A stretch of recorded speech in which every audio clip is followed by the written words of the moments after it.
0-3 ayda autizmi bilmək olarmı? 0-3 ayda autizm diaqnozu qoyulmur. Lakin bu dövrdə inkişafla bağlı erkən siqnallar müşahidə oluna bilər.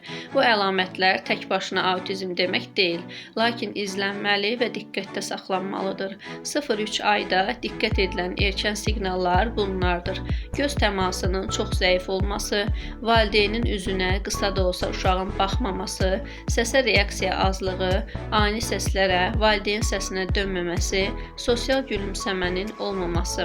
2-3 ayda adətən göz kontaktı ilə gülümsəmə gözlənilir.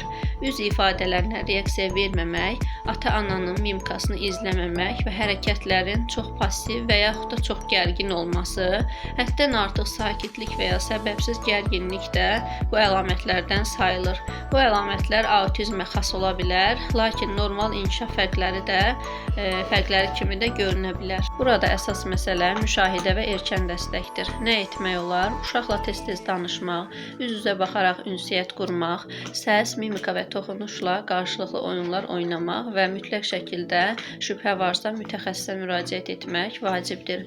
Qısa nəticə olaraq onu deyə bilərəm ki, erkən fərq etmək diaqnoz demək deyil. Bu bir fürsətdir. Erkən dəstək uşağın inkişaf yolunu dəyişə bilər.